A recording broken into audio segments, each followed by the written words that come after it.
Good afternoon, everyone, and welcome to our Committee of the Whole meeting for Wednesday, May 21st, 2025. Before I call the meeting to order, a couple of things. I'd like to welcome some guests that are with us here today, and also to make sure that everyone watching this broadcast knows that it is Angel McCormick's birthday today. I'd like to wish her a very happy birthday, and hopefully all of those that are watching are singing happy birthday to her. I won't ruin this meeting by singing happy birthday for sure. So.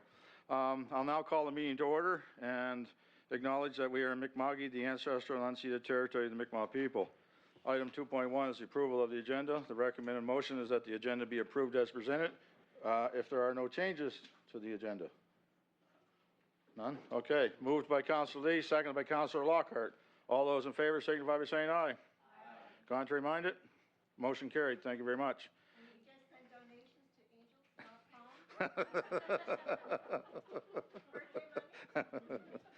Okay, declarations of conflict of interest. I will bring your attention to the Municipal Conflict of Interest Act, where members are required to declare a conflict of interest prior to any discussion on the matter.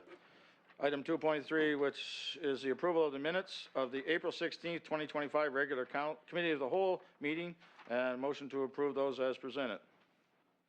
Moved by Deputy Mayor Gould, seconded by Councillor Fromm. All those in favor signify by saying aye. Aye. Contrary minded? Motion is carried. Thank you very much. Item 2.4, business arising. Our CAO will lead us through this. Thank you, Your Worship. Business arising is at page 9 of Council's information package, and it's broken into two parts as normal. There are 5 items there from the last Committee of the Whole meeting in April, and all of those items are complete. I'm happy to report. Stop and ask if there are any questions on those 5 items. If not, I'll keep on going.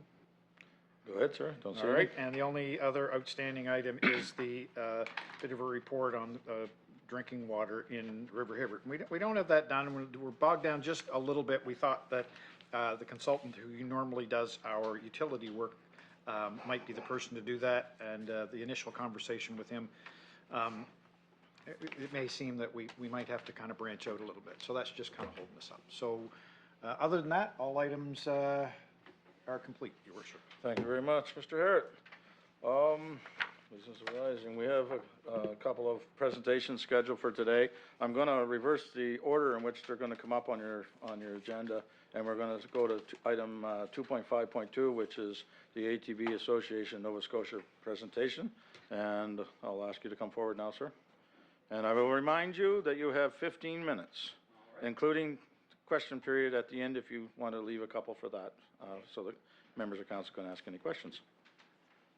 Thank you, Your Worship, and members of council. My name is Barry Barnett. I'm the Executive Director of the All-Terrain Vehicle Association of Nova Scotia. We are a group of ATV enthusiasts who promote safe, responsible ATVing across Nova Scotia. We have 48 member clubs and about 8,000 individual members now in Nova Scotia. There are approximately 50,000 registered ATVs, so we represent about, I'd say, 20% of them. We have been very busy over the past number of years working with municipalities and the province of Nova Scotia to try to utilize a piece of legislation that was passed a year or so ago that enables ATVs to ride on very specific roads and streets in Nova Scotia. Many of them are controlled and owned by the province of Nova Scotia, but some of them are municipalities. And we've met with municipalities across the province, including Yarmouth, Digby, Queens Regional Municipality.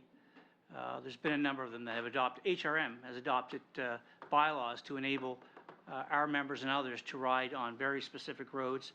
And our purpose was to create connectivity so that we can connect a trailhead to a trailhead. And secondary was to provide economic opportunities across the province for local businesses and local towns.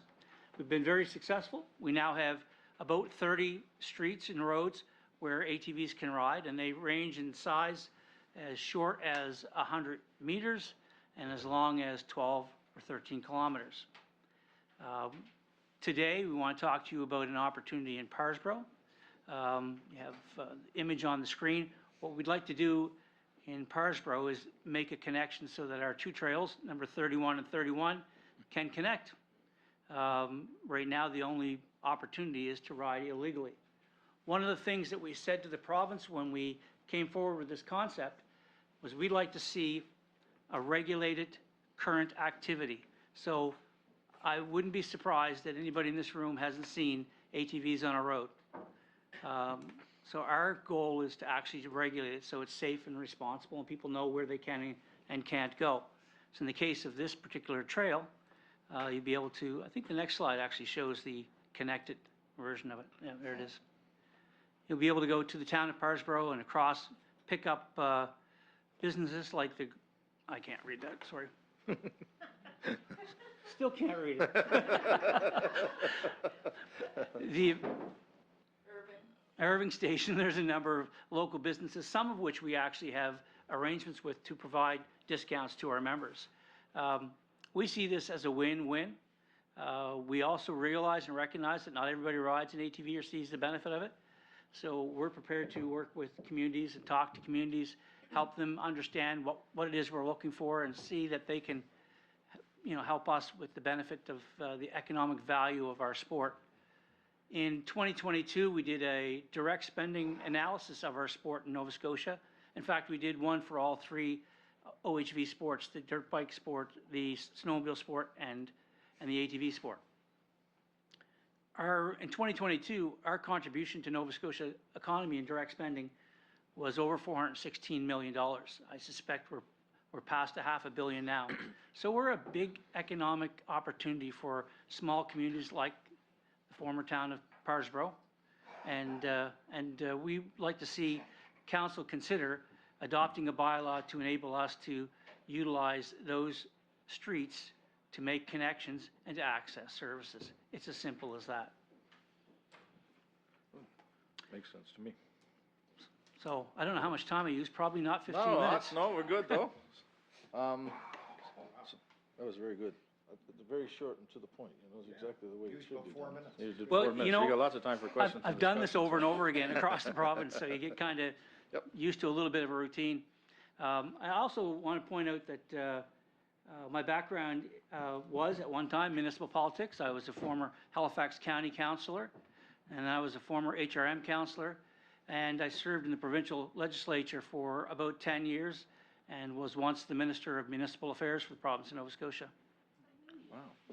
Yeah, I know, just I less know. hair, that's all. So we have a pretty active club in the area, Bluescap ATV Club, and a number of other clubs around the area. And it wouldn't just be that particular club, but it'd be all riders be able to take advantage of the business opportunities that are there, so. Sounds good, thank you very much. I'll turn it over to council first. Councilor Redmond, followed by Deputy Mayor Gould, then we'll come over this way. How many clubs are there 48. in the province, but how about in Cumberland County? In Cumberland County, we have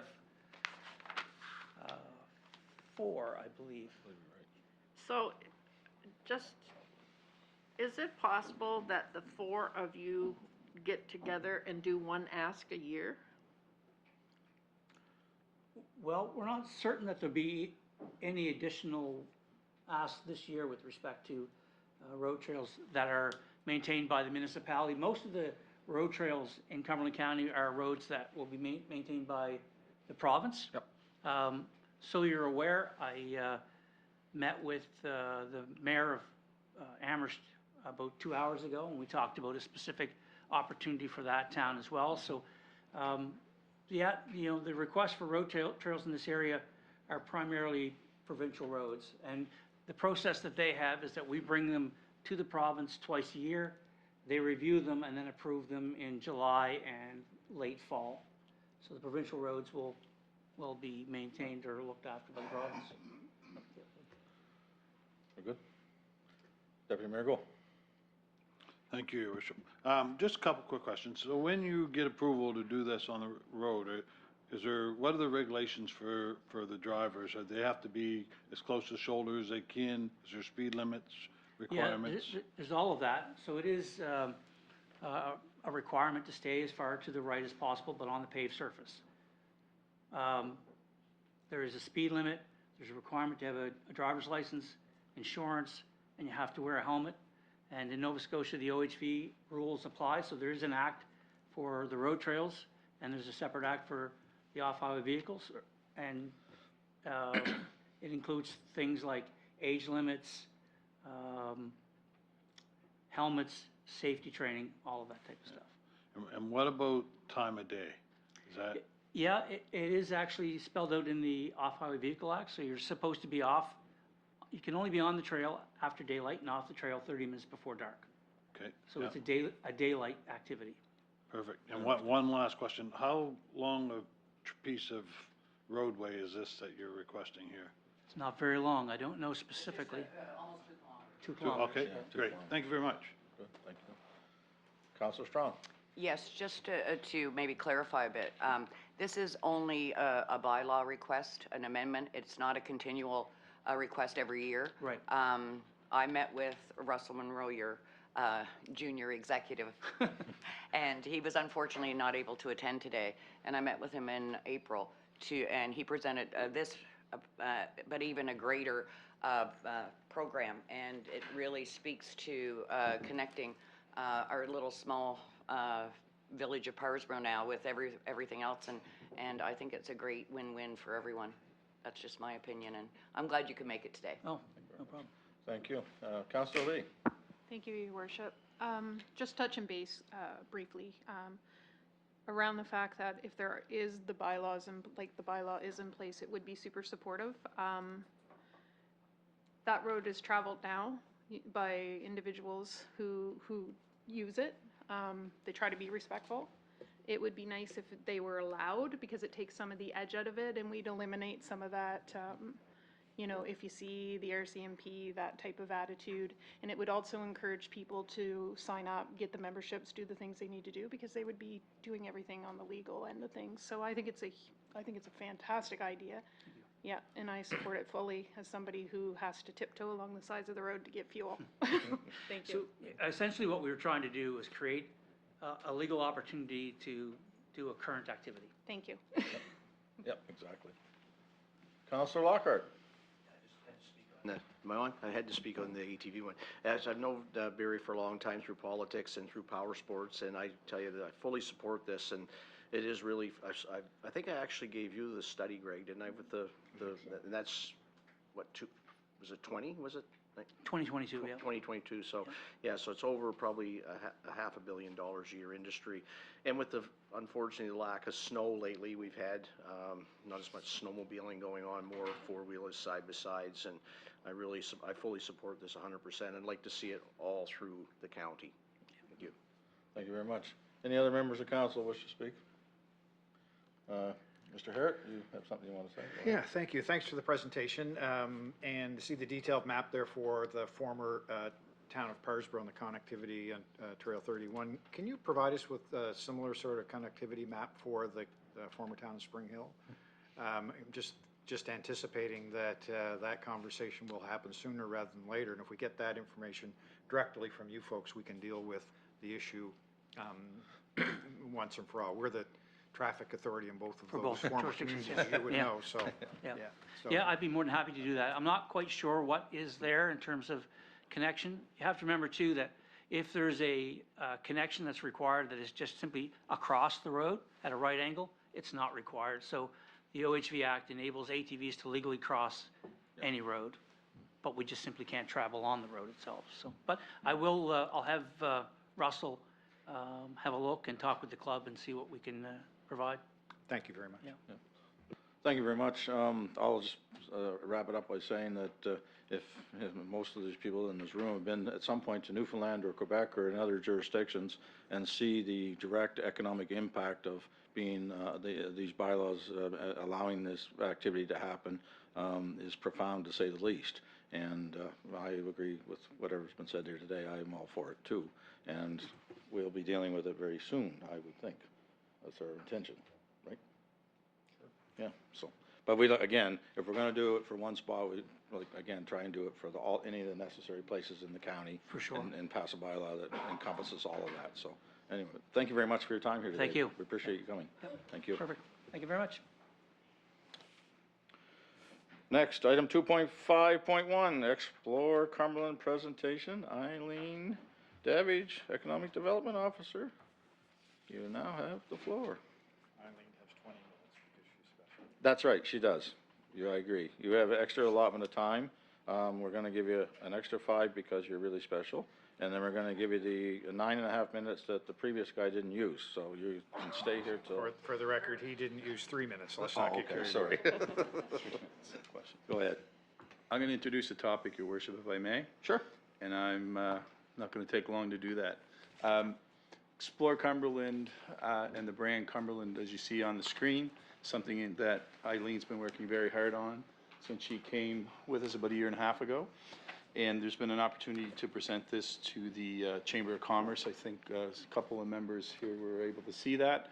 This is a chance to explore it a bit more, pun intended, with the rest of council.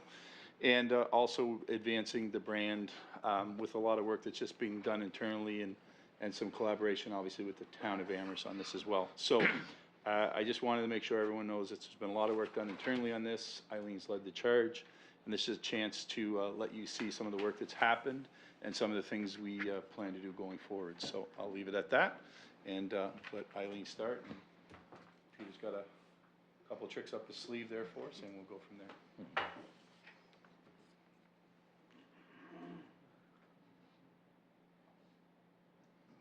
Do we have volume?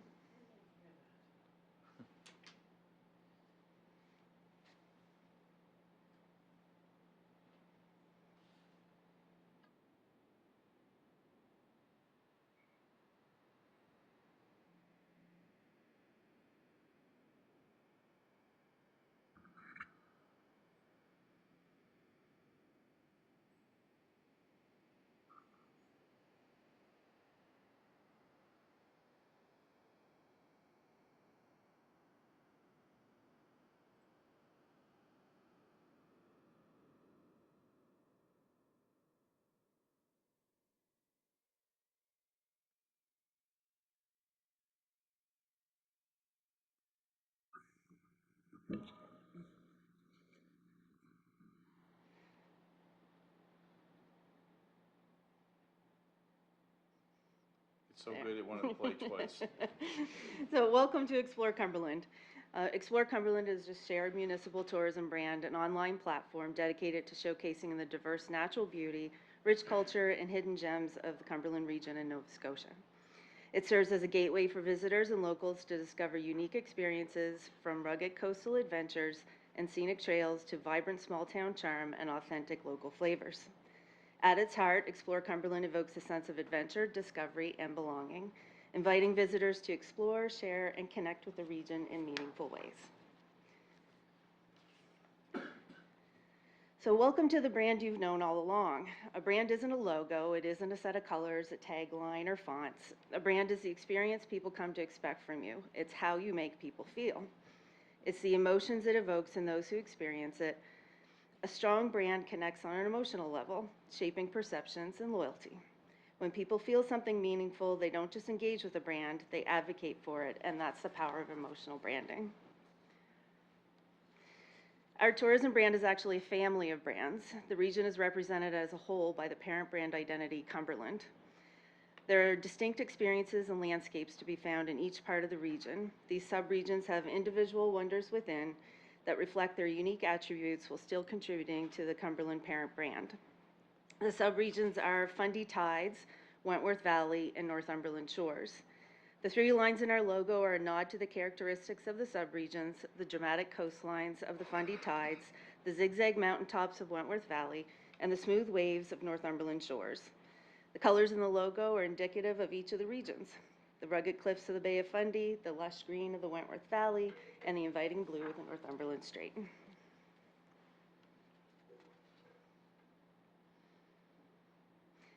These next slides show brochures and publications created over the last year to support the Cumberland region. Brochures have been created under the Explore Cumberland brand for communities of Amherst, Parsboro, and Pugwash area, with plans to add 3 more brochures highlighting the Fundy Shore and Advocate, River Hibbert and Joggins, Spring Hill, Oxford, and Wentworth. A hiking guide was also developed featuring trails through the Cumberland region using the expertise of Gregory Nix from Cumberland Trails and Hike Nova Scotia. A maple trail brochure was recently added to encourage visits and to support local maple syrup producers and the annual French Toast Fest in Amherst. Visitor rack guides were produced and distributed to all provincial visitor information centers, to the U.S., New Brunswick entry point visitor information centers, the Moncton Airport, and on board the Cat Ferry and Northumberland ferries, along with local area accommodations. We've also invested in print advertising, digital advertising, and a trade show booth. The development of the Explore Cumberland brand also enables other people attraction efforts to maintain a consistent theme and help to grow brand recognition.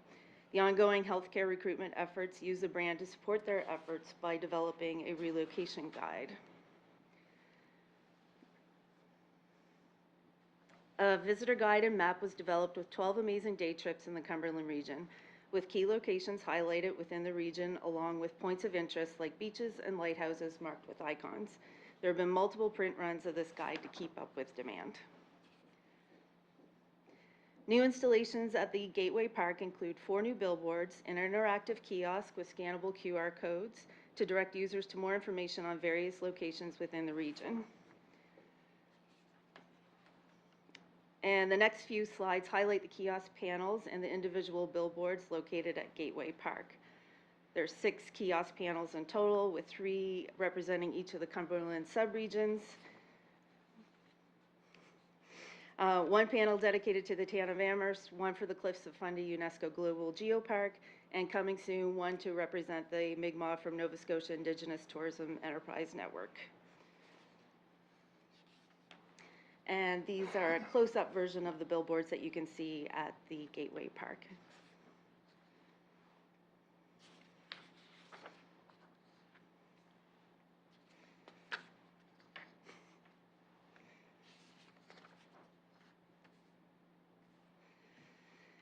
So explorecumberland.ca invites you to sign up for our newsletter when you visit our website. Our latest newsletter performance significantly outshines industry benchmarks for travel and tourism marketing. We have an average open rate of 61%, which is nearly 80% higher than the industry average, demonstrating strong audience interest and engagement. Our click-through rate of 14% is an exceptional 16 times higher than the industry average, showing that subscribers are not only opening our emails, but they're also taking action.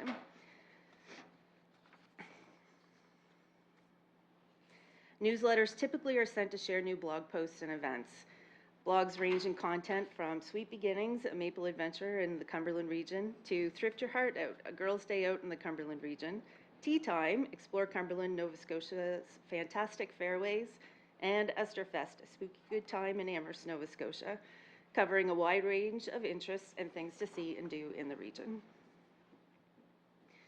Over the past year, Explore Cumberland has experienced significant growth on Facebook, expanding from just 72 followers to 667 in February, but just before this meeting I checked and we're at 943 and growing. This increase reflects a successful content strategy that engaged audiences through visually appealing posts, community-driven storytelling, and consistent interaction.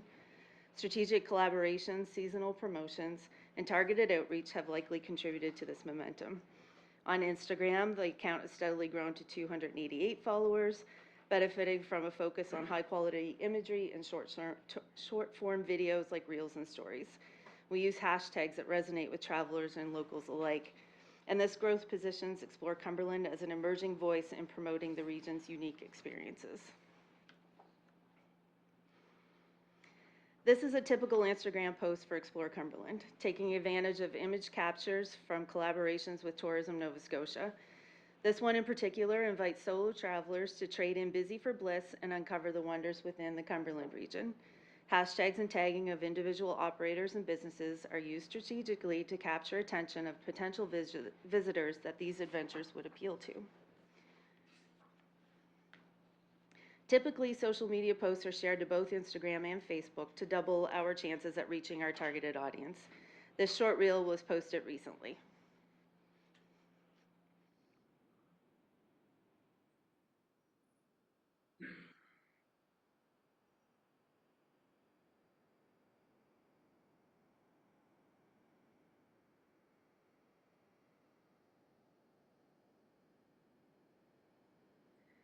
Short and sweet, but it does the trick. This post received 33 shares, 49 interactions, and now over 20,000 views. Over the past year, we've gathered data showing growth and engagement. Metrics include website traffic, social media reach, and economic impact. These numbers showcase the effectiveness of Explore Cumberland's marketing efforts. Over the past year, ExploreCumberland.ca recorded 8,500 active users, 52,000 total events. This is the total number of actions taken on this site, such as clicks, page views, downloads, etc., from users, with an engagement ratio of 6.1 events per user, which means users are actively interacting with multiple pages on our site, links, and resources. The smaller map also shows where our users are coming from. So Canada is our primary market at 85.9%. So we focus our marketing efforts regionally and nationally through targeted ads, partnerships with Tourism Nova Scotia, and seasonal promotions. The United States is an emerging market, so we target American road trippers through Google Ads, social media campaigns, and cross-border tourism partnerships. Ireland and Germany are niche growth markets, and we attract these international travelers by promoting heritage, ecotourism, and coastal experiences that align with European travel trends and to those countries with direct flights to Halifax. Our regional marketing is working, but there's room to grow U.S. and international tourism, and we'll use this data to refine our digital strategies. ExploreCumberland.ca isn't just a website. It's a key economic driver shaping how the Cumberland region is experienced, explored, and remembered. It unifies Cumberland region tourism under a recognizable and engaging brand. It highlights the diverse attractions and experiences available across the Cumberland region. It supports local tourism operators. It drives economic growth by attracting visitors to explore and stay longer in the region. It increases authority and gains influence, and it acts as a digital visitor center and first point of contact. We are creating a recognizable and trusted tourism brand that attracts visitors and boosts local businesses. With the right digital strategy, Explore Cumberland can become the go-to resource for visitors, helping to drive more overnight stays and tourism spending in the region. You'll have to hit play.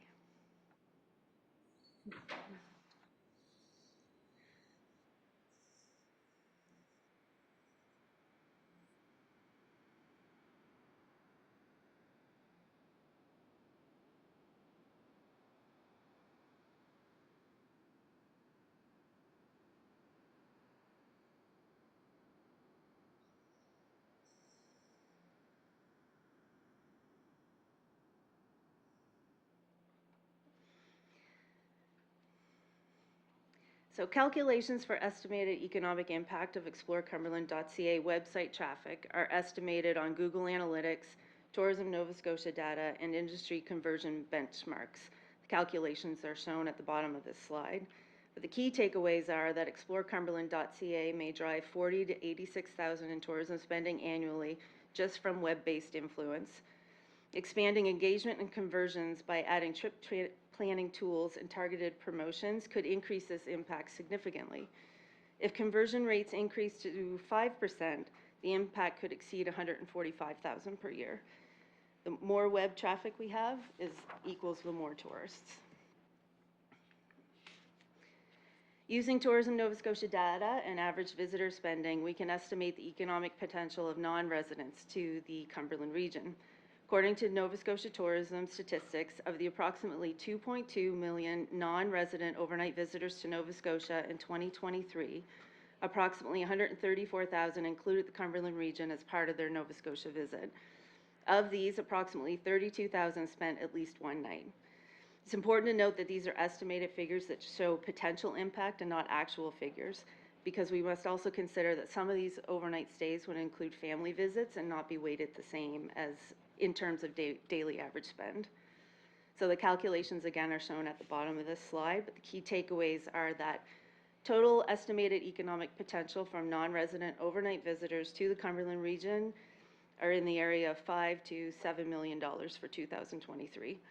Overnight visitors contribute significantly, reinforcing the importance of promoting multi-day stays, and day visitors play a major role with a potential contribution of an additional $5 million, highlighting the significance for spending growth through targeted day trip itinerary offerings and the importance of rerouting traffic at the border upon approach into the Cumberland region.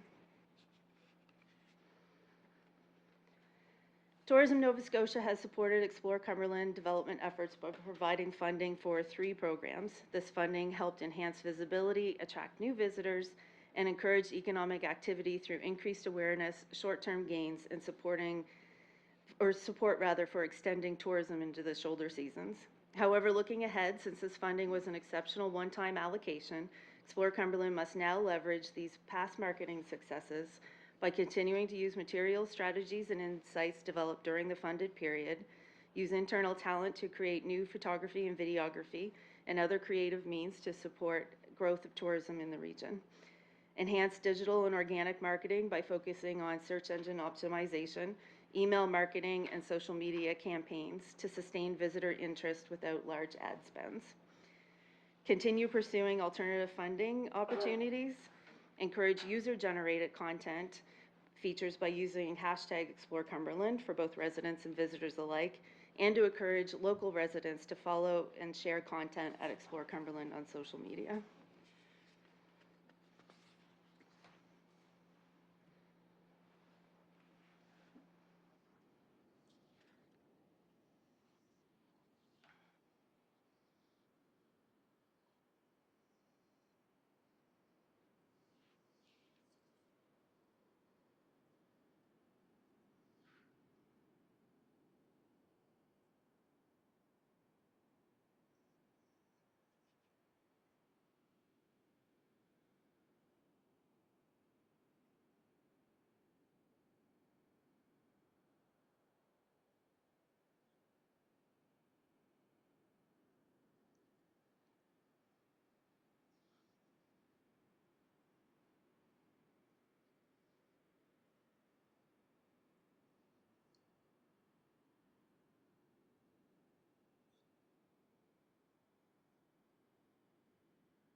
The Cumberland region of Nova Scotia is a hidden gem with unmatched natural beauty, rich cultural heritage, and vast tourism potential. With 2 stunning shorelines, epic landscapes, and welcoming communities, the region offers 4-season experiences. By strategically developing tourism infrastructure, aligning with industry trends, promoting experiential tourism, and fostering community engagement, the Cumberland region can become a premier destination for visitors seeking adventure, relaxation, and authentic maritime experiences. Thank you so much for listening, and I'm happy to answer any questions that you may have. You're welcome.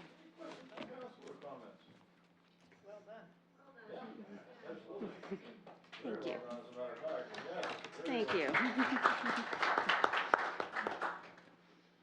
I was just seeing that at the Chamber of Commerce, and I watched the reaction of the people in the room that weren't all, or anywhere as close to it from the Cumberland area. There was a number of people from far-flung corners of the province, and they were absolutely blown away by the quality of the work that you and Jeff had come up with in that presentation. It really was. I've seen lots of them everywhere, and it really is, Eileen, top shelf, I gotta tell you, so. Thank you. Appreciate that.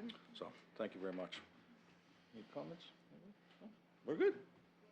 Thank you so much. Thank you. Number 3, organizational policy and bylaw items, 3.1. We're gonna have the pets policy, 25-03. Mr. McCracken, our deputy CEO, will be here in a minute. There he is.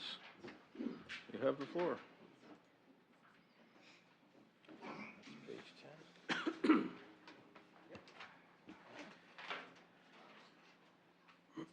Thank you, Your Worship.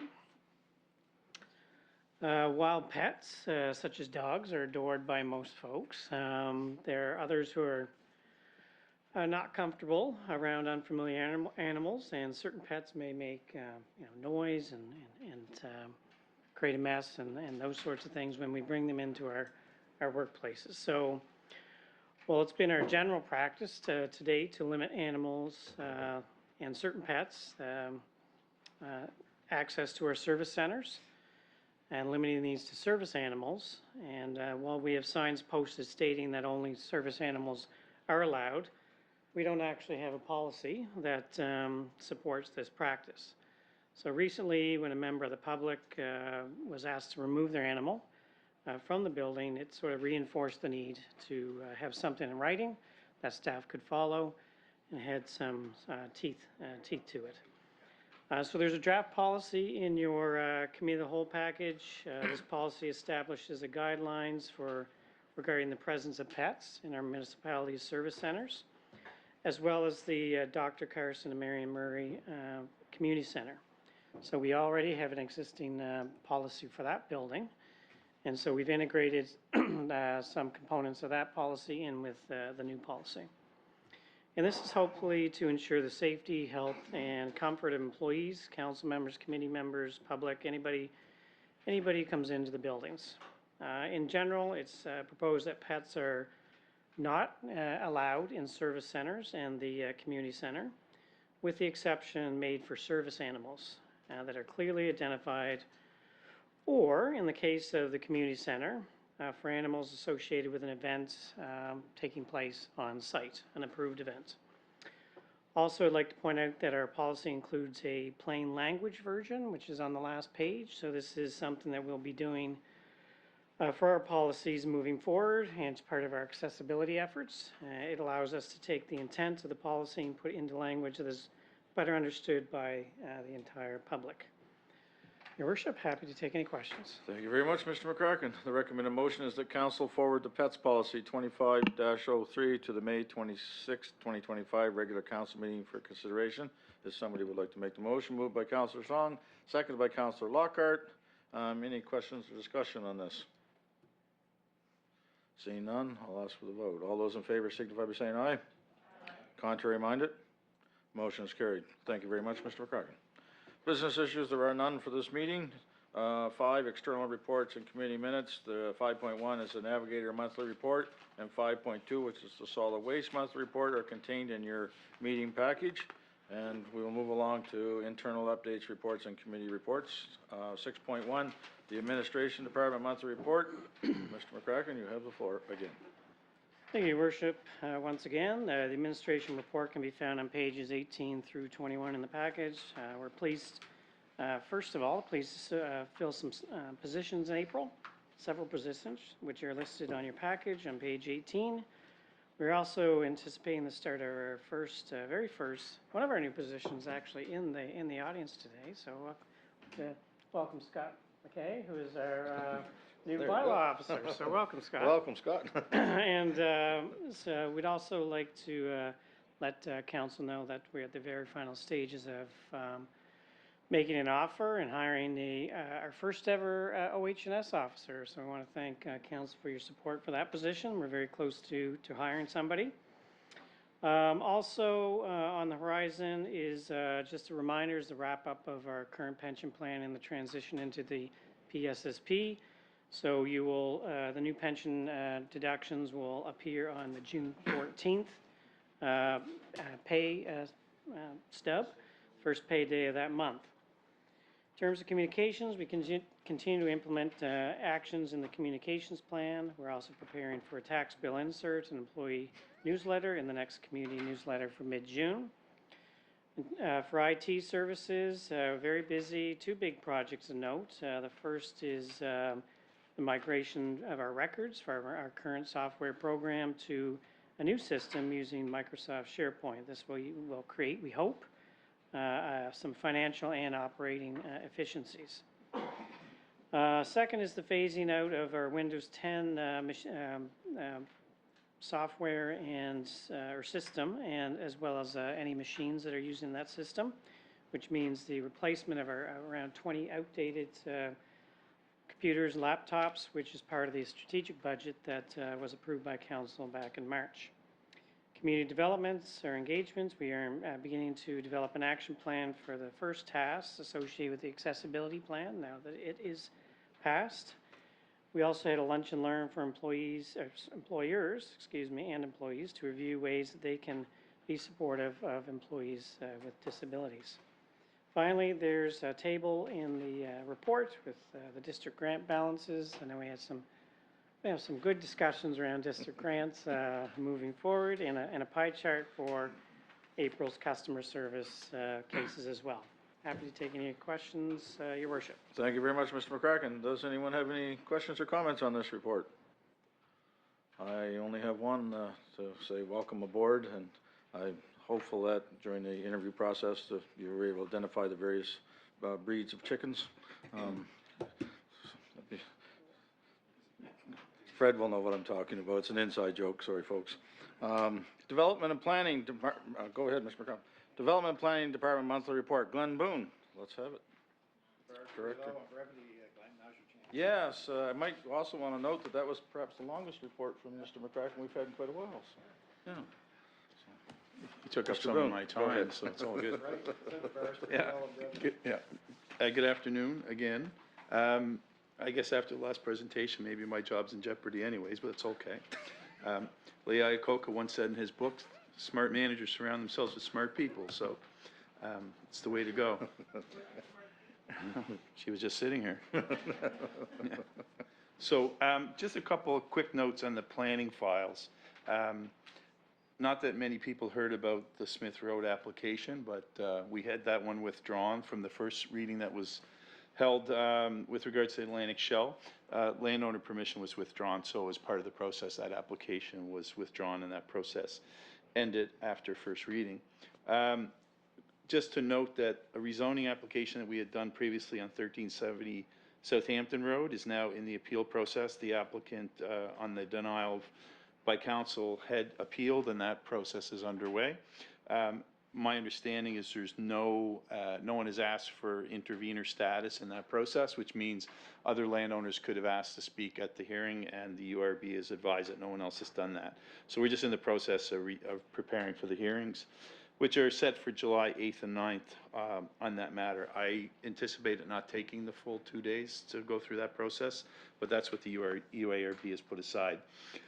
We're working through proposals. We have 6 of them with regards to the RFP for our plan review process, and that's a process we hope to wrap up here within the next week to 10 days. So again, it'd be great to get that process underway, especially with our seasonal residents back in the communities that we have a number of them, so it's good to have them part of that overall planning interaction. Economic development, Eileen obviously did a tremendous job letting you know about Explore Cumberland.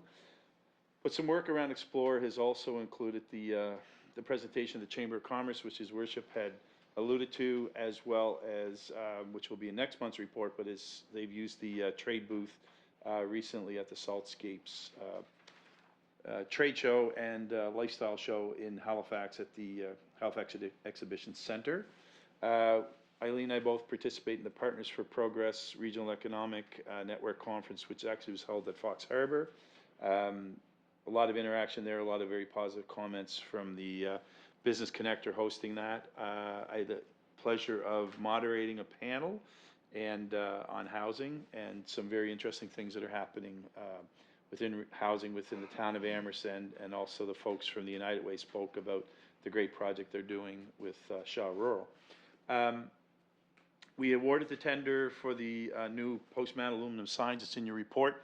So that's for the gateway entry. So we actually had a site visit with the installer. Those should be in place by the end of the month. And then we can start working with the various operators, vendors, businesses to get on our business logo sign and continue the project of cleaning up that area. Eileen's already talked about all the brochure work that's in the report that she's created and has put in place.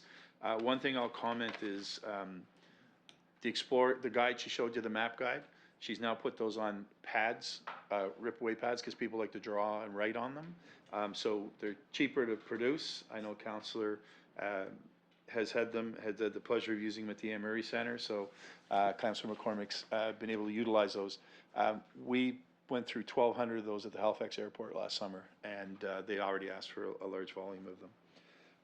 Quickly on climate change and special projects, we did share some information that things were progressing with fiber to the premises, so that's the direct fiber to the homes. There was an increase that happened between Port Howe and the western edge of Wallace.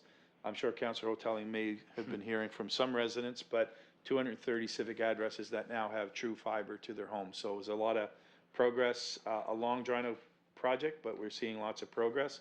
And obviously, new fiber is making its way towards Parsboro, which will increase the strength on the towers, and then eventually that fiber line is going to make its way towards Advocate. So just quickly on that process. For those of council that sits on the geothermal research and advisory committee, planning June 10th for the next meeting, but also finalizing reports both on the greenhouse project and the work that's been done over the last 2 years. So should see a little bit more of that. And we'd be looking at doing a summary to council probably in July or August, depending on meeting opportunities.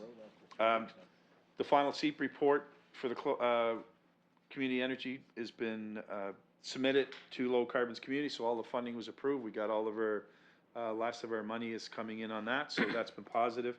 Utility scale solar project, that application has been made to the province, and we're to hear back by June 16th whether or not that project may proceed, and then there's a lot of work that would have to happen with council and potentially our partner in the town of Truro. Permitting inspection, there's some data in there on permitting. Provincially, we don't get the data the same month, but provincially, permitting was down in January province-wide, but we're seeing an increase in our permitting activity. Total permit counts to year-to-date is 229, so about just over 13% increase over last year. And housing starts are up quite a bit. We saw 22 new housing starts in April. That's up quite a bit from the previous month, and we're tracking 66 new housing units year-to-date, which is about a 46% increase over last year. The only other thing I will mention, besides the stats there, we're probably going to change up the graphs that we use just to give you a little bit more flavor in the next month. And the report from the Business Connector is at the end of the overall presentation or package. Happy to answer any questions. Thank you very much, Mr. Boone. Councilor O'Telling, go ahead. Those centers in the county get those map pads? Yes, and there's been a package sent to the Village Commission for the little visitor information center that is now, I think it is opened or will have opened just on the long weekend, I think. Okay. So yeah, there was a package of various brochures plus the pad maps are sent there as well. Thank you. You're welcome. Councilor Lee. Your worship, thank you. I was just touching on the page, the insights from the 211 Nova Scotia data. I was glad to see that in there. It's not a great report to read, but I'm a huge fan of 211 and the data they provide. Just looking at the numbers in terms of food insecurity and child poverty rate, and the fact that individuals, the biggest request in Cumberland is for food support currently, and I think anyone who wants to take a look at that site or that release of information, it's a really great thing to check into in terms of maybe where some support can be offered. But thank you for including that in there. Thank you, Councillor. It's always information that's puts things in perspective when we talk about economic development and where the challenges may be. So not always the most positive information, but I think it's important for us to recognize this. And I had this conversation briefly with the CAO, and we thought it's important to put that information, maybe not in every report, but maybe on a quarterly basis, we'd look to do that. So thank you. Anyone else? I'll ask one question. There seems to be, in the last few weeks, a rather large presence of workers installing some sort of line or wire or something along the shore on the Route 366. If you travel that way, you'll know how many times you have to stop. Is that tied to this project, or is that another project, or do you know? I guess my question. Yep. Your Worship, to answer the question, they've had great success from Fort Howe down towards Wallace. They're making their way with fiber line to some of the towers. Chapman Settlement has the major tower for the Amherst Shore to Nish area, so that is to get that fiber line to there. Plus, they're making great progress, as I mentioned, from Amherst towards Parsboro. So the fortunate part is the towers will be hooked to fiber, which provides a better signal. The unfortunate part is in some of those areas, even though the fiber line will go by, it's not going to go necessarily to individual homes like it's happened in Pugwash. It will in some areas near Parsboro, but it will improve the signal on those towers. So what you're seeing is the fiber line making it to the various towers.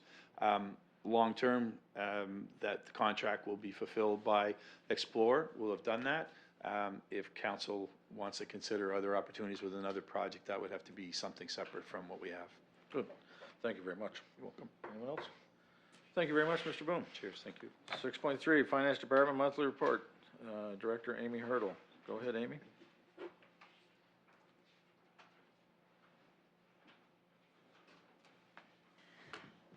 Thank you, Your Worship. The report is in your package. I'll just highlight a couple things from it. The general capital and operating budget were approved March 31st. The water operating and capital we're planning to bring to council in June, hopefully. Property tax bills were mailed last week, a little over a week ago now. Thank goodness, because it looks like the post office may strike now. We got it out in time. So most people should have received their bills. If they haven't, they can contact our office and we will get them a copy. Low income applications, we've processed 78 of them for just over $40,000 so far to date. Water utility, so the rates were increased as of April 1st based on the approved year 3 of the approved rate schedule. Those won't show up on the bill until the first quarter, which will be in July. And then there is a table with the service center stats. I changed the format a little bit so that you can see the comparative a little better. And you can see the 4 service centers and the traffic that we get in those service centers. And that is my report, Your Worship. Thank you very much, Amy. Anyone have any questions on this? Seeing none? Thank you. Thank you. 6.4, Protective Services Department Monthly Report. Alan Cole, you now have the floor.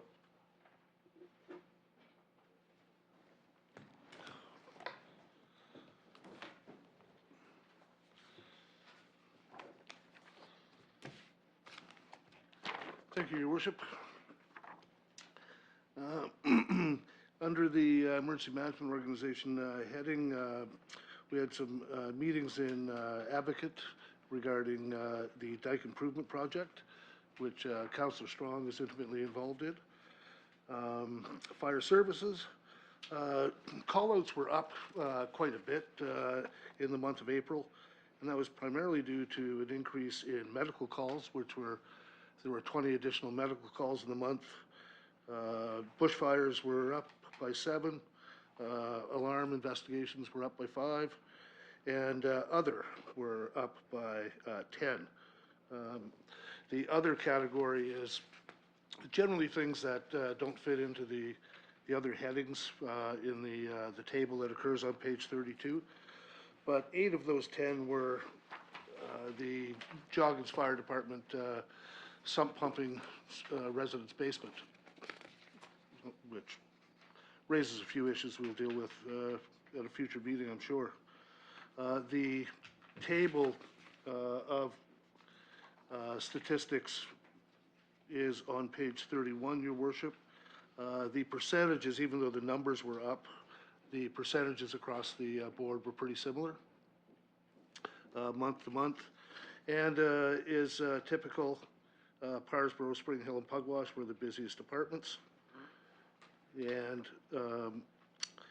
including the mutual aid calls, which are discounted for the table on page 31, there were 174 call-outs for the month, which was an increase of approximately 60 calls for the month. Under bylaw, I as well would like to welcome Scott McKay to our team. He joins us after 25 years in the military, and he's made it 2 weeks so far. Perfect. So that's encouraging. Perfect. Sounds great. Thank you very much. So I'm going to provide, I know there's been some discussion in previous reports, Your Worship, regarding the cattle at large situation at River Hibbard. Yes. So I've got a bit of a update and summary of the entire affair. So I'll try and go through it fairly quickly. I won't read the whole thing.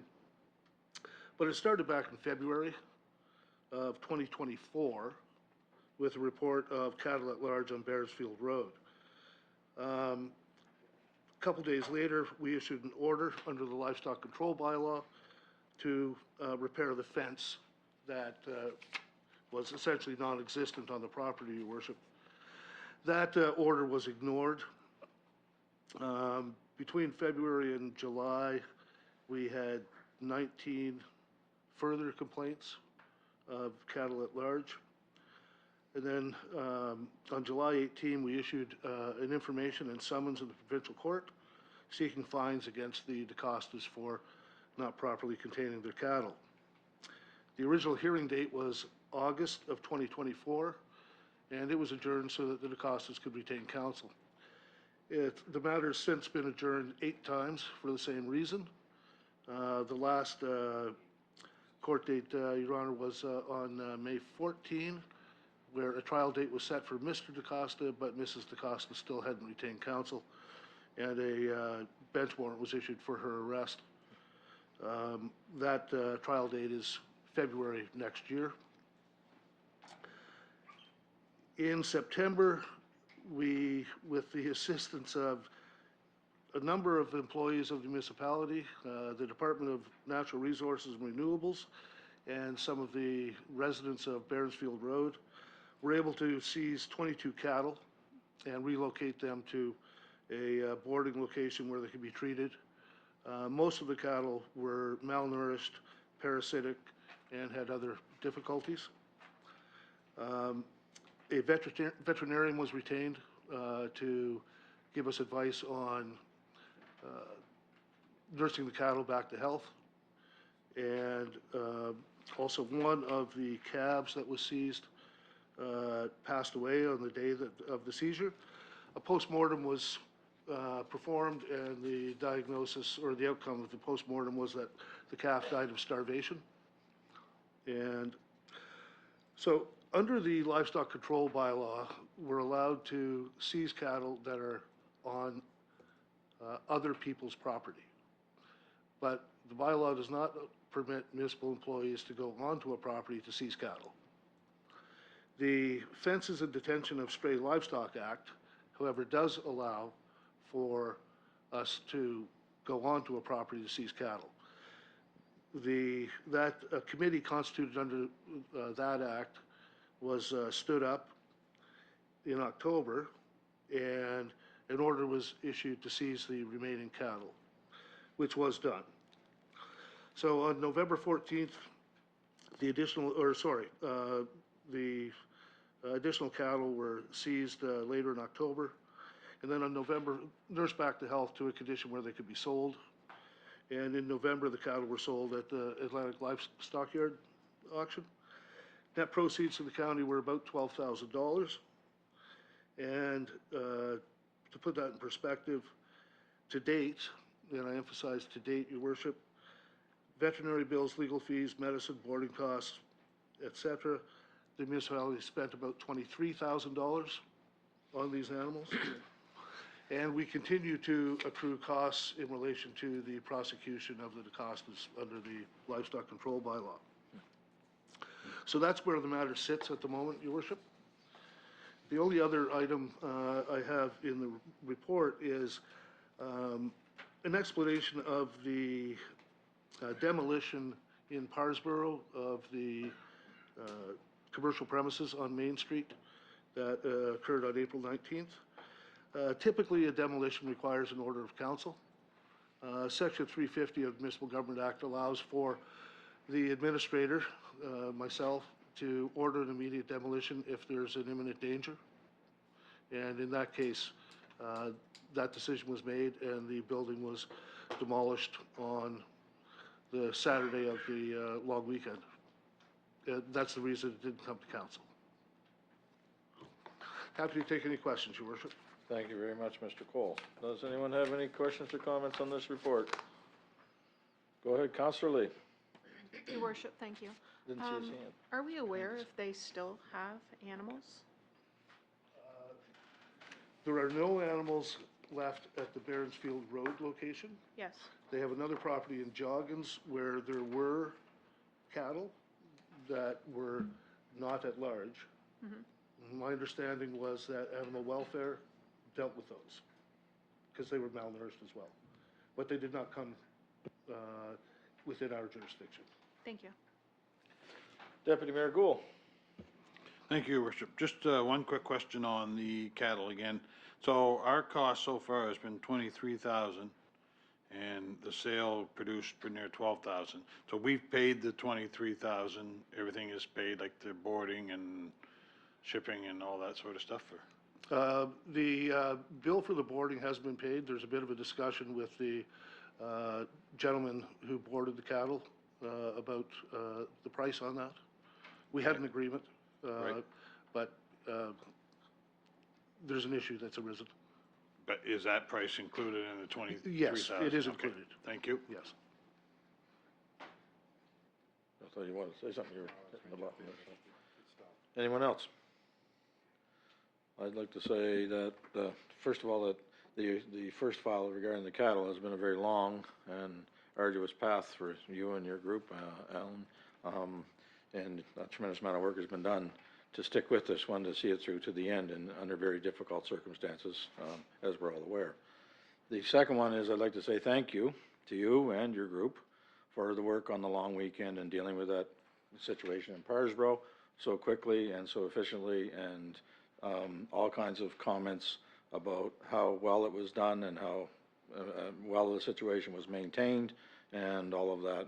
Not one comment on the negative side of things. All very favorable. So thank you for taking your long weekend to take care of that in your normal way. Thank you so much. Well, thank you, Your Worship. It really was more my staff than myself that did the heavy lifting on that one. Very good. Especially Bylaw Officer Spicer. Yes. Yes. As according to the newscaster, she was very visible many times in CBC and CTV. So, thank you. I just coordinated from afar. Thank you very much. 6.5, Public Works Department Monthly Report. Justin Walkress, you now have the floor.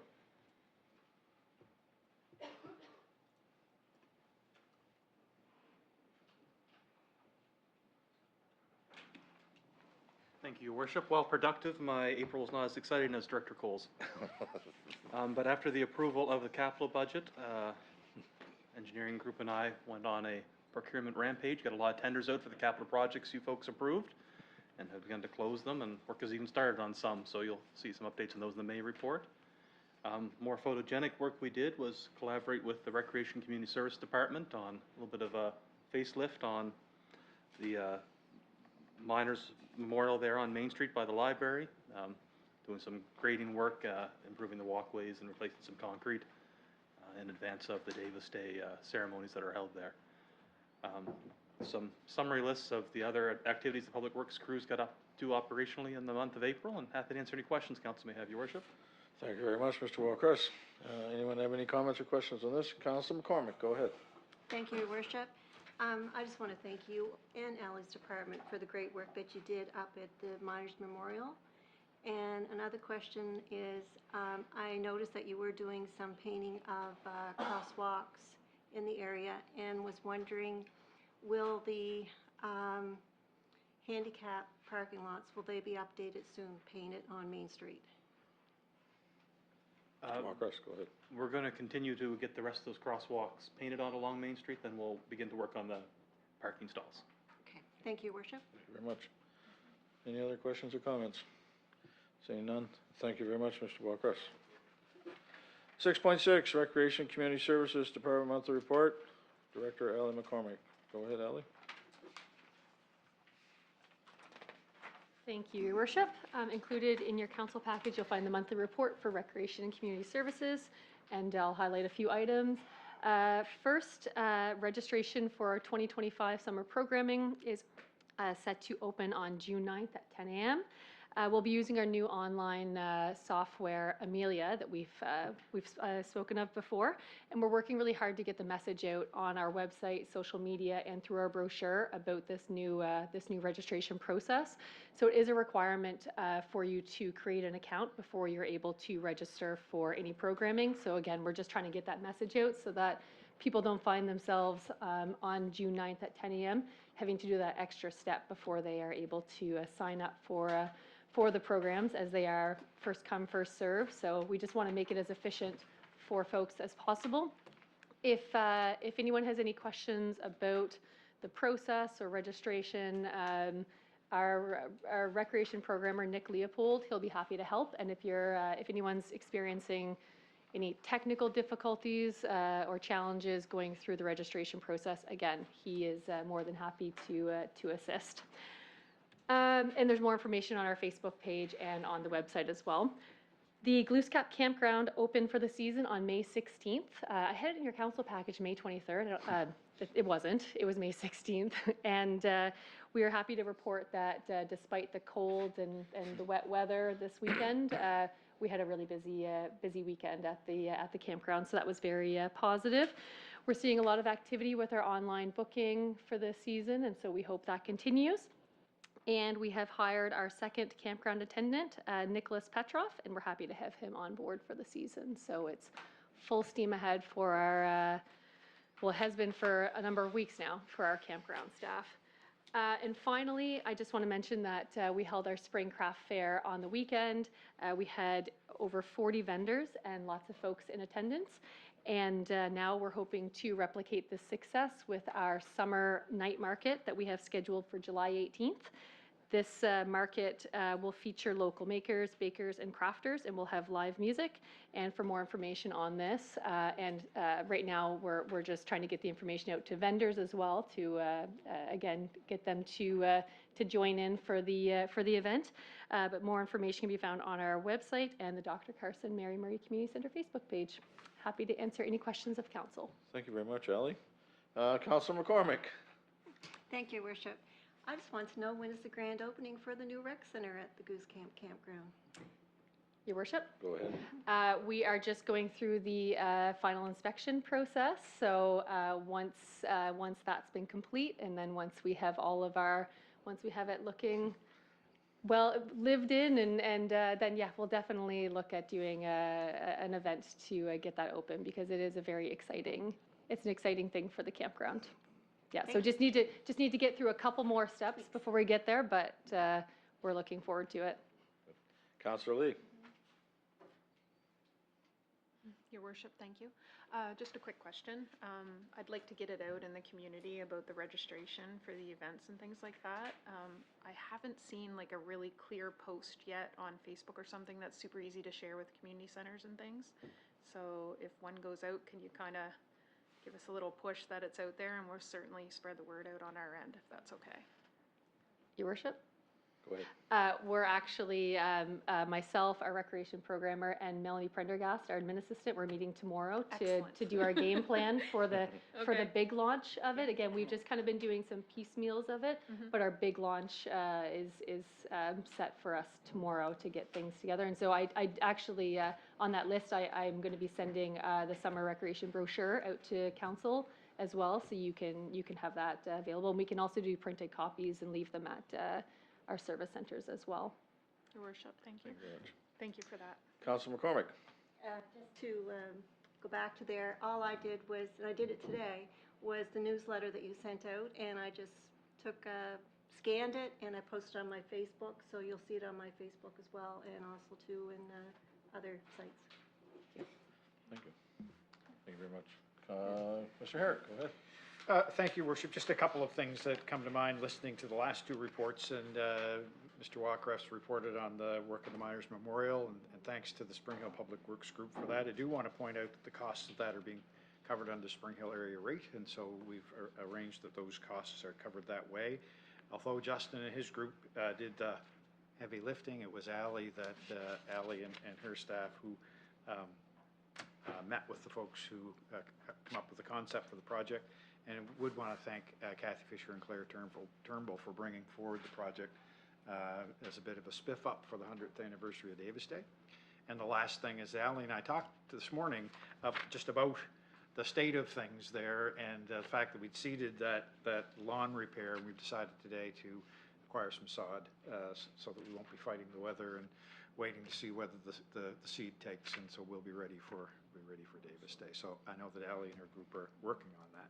And lastly, in terms of Councilor McCormick asked about a grand opening for the rec center, and Ally answered that question, and it brought to mind another grand opening that we have in our near future, and that's for the new fire hall in Spring Hill.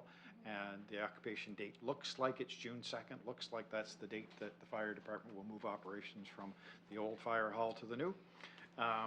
You know, there's always little kinks as we get down to the short strokes, but that's the plan right now. And it is our plan, once the fire department is used to the building and used to their digs, we'll be arranging in cooperation with the fire department and the protective services department a grand opening and some tours for the public and that sort of thing. So really proud of that facility and can't wait to show it off. And we're happy for the fire department as well. So thank you for that. You're welcome. Anyone else have anything to say? I guess we're done. Thank you very much, Ally. Information item 7.1, contracts awarded by the CAO. Mr. Harrod. Thank you, Your Worship. These are hot off the press. Distributed these just before the meeting. The contracts awarded by CAO represent amounts that are approved, where the budget is approved by council, but the spending authority is delegated to the office of the CAO, essentially for items at $250,000 and below with a few adjustments. 4 items authorized by my office these last 30 days or so. Heat pump replacement here in the Upper Napan. Finance office, apparently it gets hot up there now and then. Where is she? There she is. Spring Hill wastewater treatment plant roof that was destroyed in hurricane, or not destroyed, damaged in Hurricane Fiona. And there's work there that is necessary repairs. A commercial mower for the folks at the Public Works in Parsboro, and a Public Works pickup truck in Spring Hill. A total of $170,000 and change. I'm happy to answer any questions that council might have. Thank you very much, Mr. Harrod. Anyone have any questions on that? Seeing none, I'll now ask for a motion to adjourn today's meeting. Moved by Deputy Mayor Gould. We are now adjourned. Thank you very much, folks.